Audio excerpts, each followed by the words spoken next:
Assalamualaikum warahmatullahi wabarakatuh. Perkenalkan, nama saya Masyendo Faradiba. Saya seorang mahasiswi Telkom University angkatan 2024, program studi S1 Administrasi Bisnis. Saya dari kelas AB 4807.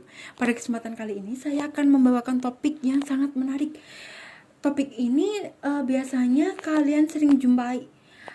Mungkin setiap hari kalian jumpai. Jadi, semisal nih, ada seseorang yang baru belum kita kenal, tapi kita udah bisa menilai orang ini sepertinya saya tidak nyaman untuk berbicara dengan orang ini, atau sepertinya saya nyaman nih berbicara dengan orang ini.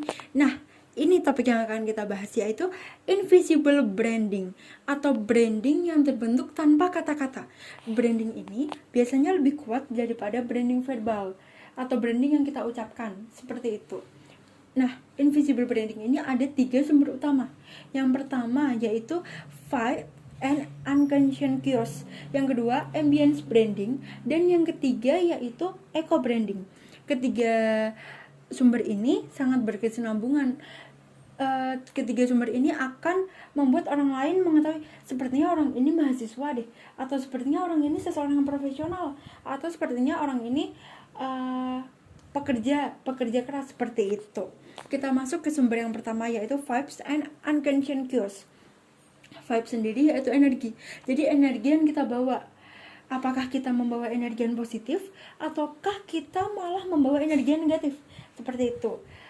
Lalu unconscious cues-nya itu seperti bagaimana kita berjalan, bagaimana gerakan tangan kita, bagaimana cara kita tersenyum, bagaimana gerakan mata kita. Nah, seperti itu. Ini semua masuk di vibes and unconscious cues.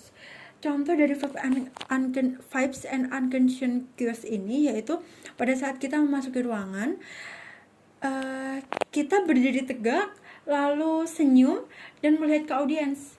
Itu pasti audiens akan memberikan kesan positif terhadap kita. Berbeda dengan misal si B itu jalannya tergesa-gesa, lalu saat masuk ruangan dia tidak melihat audiens, bahkan tidak tersenyum. Pasti audiens sudah mendapatkan vibes yang berbeda untuk si B ini, seperti itu. Nah, ini namanya vibes and unconscious cues. Lalu masuk ke sumber yang kedua yaitu ambience branding.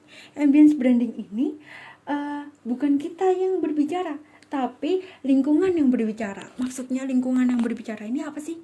Lingkungan yang berbicara ini maksudnya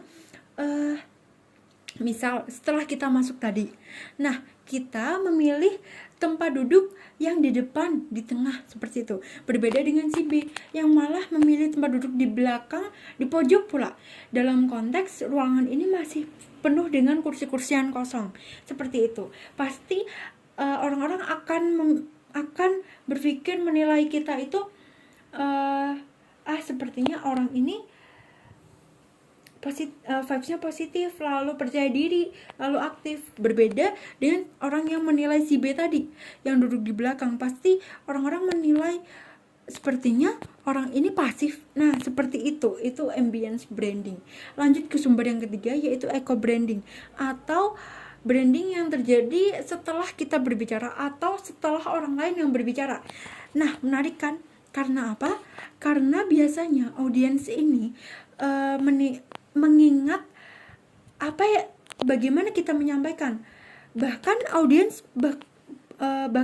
itu lupa pada poin ketiga atau poin keenam yang kita sampaikan, tapi audiens biasanya ingat bagaimana cara kita menyampaikannya, seperti itu.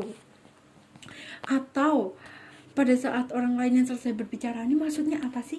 Jadi pada saat orang lain selesai berbicara itu, pada saat dia berbicara, kita memperhatikan matanya, kita mendengarkan. Berbeda dengan orang yang tidak memperhatikan matanya pada saat orang lain berbicara, atau bahkan tidak mendengarkan, atau bahkan malah bermain HP. Nah, seperti itu.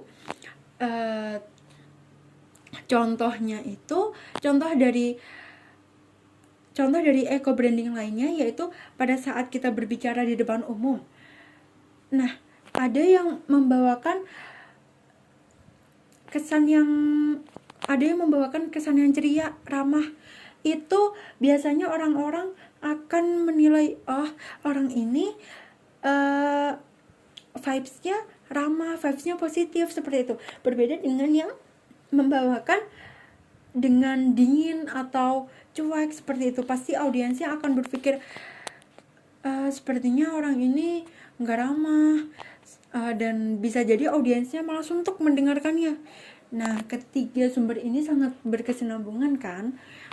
Nah, tips-tipsnya apa sih? Nah, saya punya 4 tips dalam invisible branding ini. Yang pertama, yaitu bawa vibes yang positif, bawa vibes ceria seperti itu. Yang kedua, hindari gerakan-gerakan yang tidak perlu, seperti bermain kuku, kakinya gerak-gerak sendiri. Nah, seperti itu kalau bisa dihindari ya. Yang ketiga, yaitu hindari duduk di kursian belakang, di pojok seperti itu. Lalu pada saat presentasi misalnya, itu hindari membawakan PPT yang mungkin kurang selaras dengan temanya seperti itu.